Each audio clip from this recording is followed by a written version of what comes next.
Assalamualaikum warahmatullahi wabarakatuh. Perkenalkan, nama saya Putri Rahmatika, nomor BP 21110252044. Jadi pada kesempatan kali ini saya akan menjelaskan mengenai anatomi dari batang dikotil dan juga monokotil. Jadi langsung saja kita masuk kepada pembahasannya.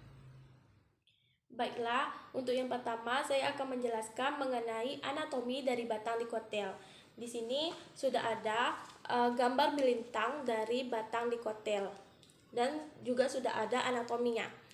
Baiklah, yang pertama akan saya jelaskan yaitu mengenai anatomi terluar dari batang, yaitu epidermis, bagian terluar, di mana epidermis ini berfungsi untuk melindungi batang. Kemudian kita akan masuk kepada bagian korteks, yaitu bagian tengah. Jadi bagian ini terdiri dari 3 jaringan, yaitu jaringan parenkim, skerenkim, dan juga kolenkim. Untuk jaringan parenkim itu berfungsi untuk menyimpan cadangan makanan, sedangkan skerenkim dan kolenkim itu berfungsi untuk penyokong batang atau penguat batang. Selanjutnya kita akan masuk kepada bagian stele, yaitu silinder pusat, di mana silinder pusat ini terdiri dari beberapa bagian. Yang pertama itu adalah pembuluh angkut. Pembuluh angkut ini terdiri dari 2, yaitu floem dan juga xilem, yang mana floem yang merah dan xilem yang biru. Jadi floem itu berfungsi untuk mengangkut hasil fotosintesis, sedangkan xilem itu mengangkut air.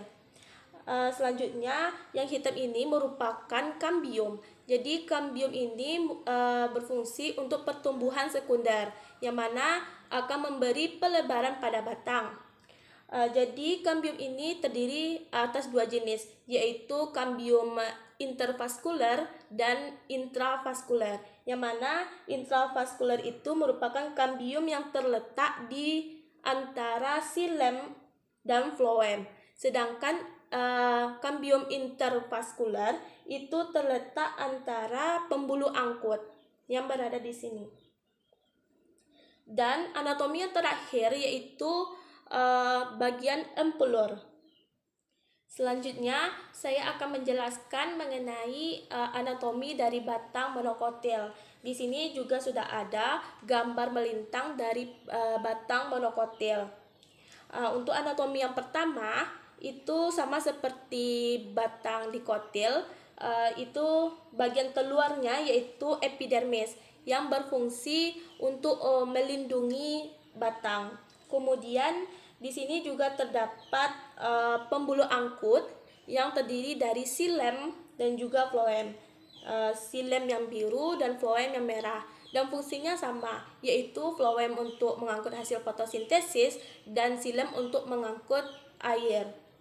Kemudian yang tengah ini adalah jaringan dasar. Baiklah, untuk yang selanjutnya saya akan menjelaskan mengenai perbedaan anatomi dari batang dikotil dan juga monokotil. Nah, di sini dapat kita lihat perbedaan yang mencolok, yaitu pembuluh angkut dari batang dikotil dan juga monokotil.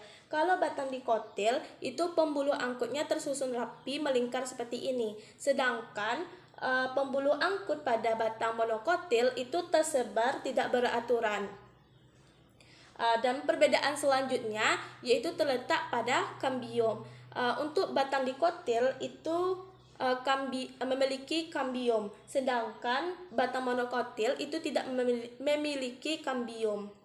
Untuk perbedaan selanjutnya adalah empulur, di mana batang dikotil itu sangat jelas perbedaan antara empulur dan juga korteks. Sedangkan untuk batang monokotil itu tidak dapat kita bedakan antara empulur dan juga korteks.